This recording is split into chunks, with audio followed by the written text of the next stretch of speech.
আসসালামু আলাইকুম প্রিয় দর্শক, আপনাদের সবাইকে স্বাগতম জানিয়ে শুরু করছি আজকের প্রশ্ন উত্তর পর্ব।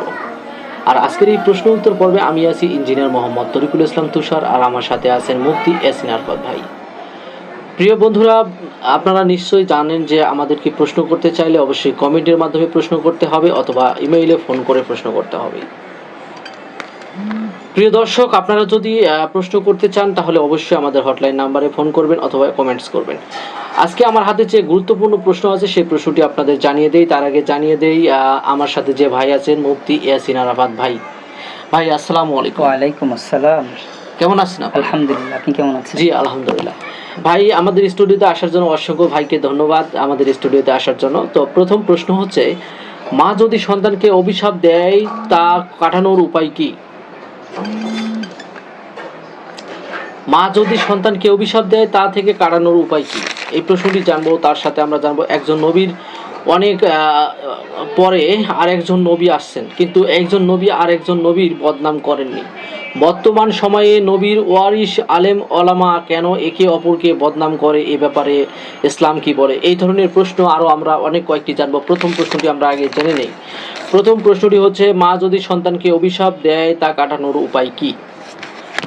প্রিয় ভাই, আপনি আপনার কাছে দর্শক জানতে চেয়েছেন যে মা যদি সন্তানকে অভিশাপ দেয় তা কাটানোর উপায় কি? প্রিয় ভাই, অসংখ্য ধন্যবাদ আপনাকে। আপনি যে RMT ইসলামিক টিভির মাধ্যমে অনেক প্রশ্ন অনেক সময় করে আর তার সমাধান জানতে চান, সেজন্য RMT ইসলামিক টিভি ও RMT বাংলা ওয়াজের পক্ষ থেকে আপনাকে ধন্যবাদ। সাথে সাথে সঞ্চালক তরিকুল ইসলাম তুষার ভাইকে অসংখ্য মোবারকবাদ। প্রিয় ভাই, আপনি জানতে চেয়েছেন মা যদি সন্তানকে অভিশাপ দেয় তা কাটানোর উপায় কি, অর্থাৎ তার থেকে বাঁচার পরিত্রাণের উপায় কি। একজন মার দায়িত্ব হলো সুচিন্তাশীল জ্ঞানী বিজ্ঞ মা। সে কখনো সন্তানকে অভিশাপ দিতে পারে না, কথায় কথায় অভিশাপ দিতে পারে না, তাকে বুঝ দিতে পারে। অভিশাপ দেওয়াটা হচ্ছে একটা অন্যায়ের কাজ, অপরাধের কাজ, গুনাহের কাজ। তো সন্তান কোনো অপরাধ যদি করে থাকে তাহলে সন্তানকে বোঝাতে হবে যে তুমি এই অপরাধ করেছো, এটার জন্য এই কাজ করা যাবে না। কিন্তু কথায় কথায় অভিশাপ এটা দেওয়া যাবে না। এটা যদি দেওয়া হয় তাহলে সন্তানের জন্য ক্ষতি হবে না, এক্ষেত্রে ক্ষতি হচ্ছে মার। মা কথায় কথায় অভিযোগ টানা, তাকে অভিশাপ দেওয়া, এই অভিশাপের জন্য মা নিজেই গুনাহগার হবেন।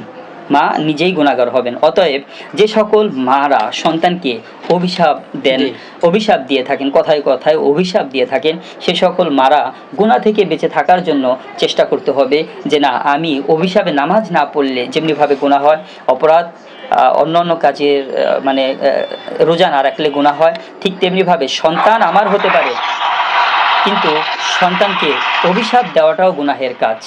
সন্তানকে অভিশাপ দেওয়াটাও গুনাহের কাজ। এই গুনাহের কাজ করা যাবে না। আশা রাখি বুঝতে পেরেছেন।